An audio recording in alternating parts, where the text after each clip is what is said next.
In this week's Diversity Not Adversity segment, our very own Faith McGrath talks with a former USC long snapper. Faith? Thank you, Jose. I had the incredible opportunity to interview Jake Olson about his battle with a rare cancer known as rhinoblastoma. He lost both of his eyes by the age of 12. Despite his diagnosis, Jake didn't let others' doubts stop him from playing football, and he became one of the most legendary long snappers at USC. Let's take a look. The snap is perfect. The kick is up, and the kick is good. I want just to be an example to others where they can, look at me and then find courage inside themselves to face their fears and face their adversity and go dominate life. Jake continues to inspire those around him. He hopes that those struggling with diversity find the courage to pursue their passions despite the adversity that they face. This is what this week's Diversity Not Adversity segment. Back to you, Darielle. This week, students give us some tips and tricks on how they study hard but also take a little bit of time for themselves. True happiness starts with doing things alone and by yourself. Doheny Library is one of the many spots at USC where students study on campus. Although study areas are useful, some students find it difficult to remain productive in the craziness and stress of midterms week.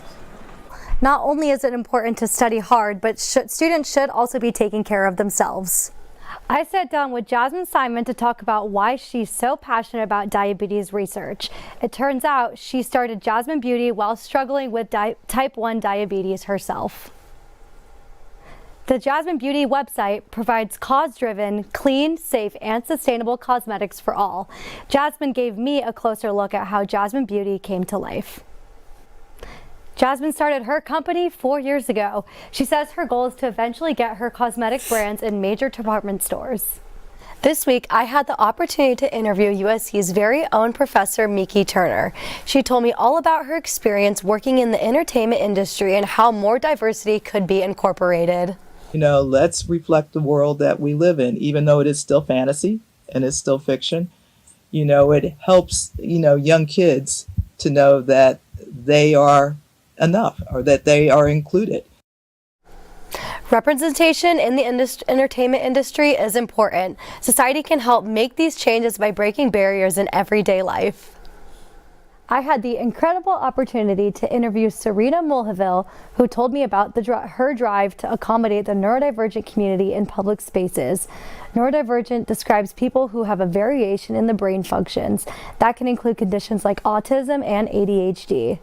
Plum Lounge is raising money to open the very first sensory-friendly salon in the Los Angeles area. Serena says she wants to create a beauty service experience for all people of all abilities.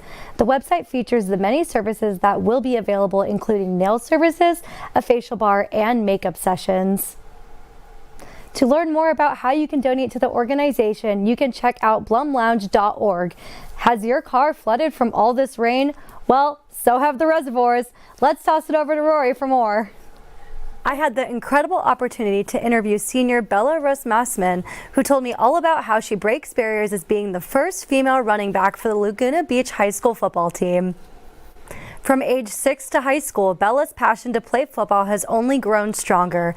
Bella made history last October when she became the first girl in the state to score 2 touchdowns in a high school football game. Bella says that football can be and should be for everyone regardless of gender. Bella wants to be the change for female athletes who have the same drive and passion for football that she does. Bella plans to head to college in the fall. She says she'd suit up in a football uniform if given the opportunity.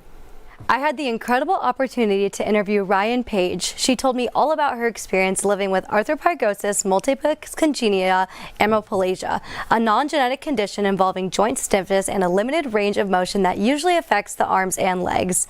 Ryan shared how she uses her difference to combine her passions for social work and singing.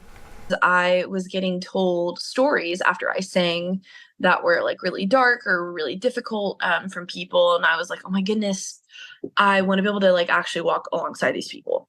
People may recognize Ryan from season 3 of the music competitor show X Factor, where she finished in 5th place.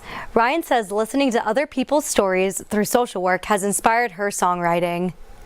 April Caputi is hearing impaired, and she was fed up with the lack of representation of the disability community in the entertainment industry.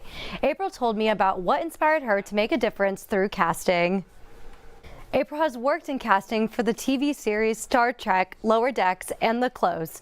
April hopes for an accessible future where people with disabilities don't have to play characters that only have disabilities. April is the co-leader of Disney's first LA Disabilities Business Employee Research Group called Enabled LA. The group currently has more than 600 members. Inspired by Harriet Tubman's courageous efforts to free enslaved Black people during the 1800s, Nicole Johnson founded the Harriet Tubman Effect Institute. The Institute's work is a mechanism for behavioral change in American workplaces. Organizations can head to the website harriettubmaneffect.com to connect and engage with the Institute. The site features programming on advocating for justice and retreats focused on diversity, equity, and inclusion.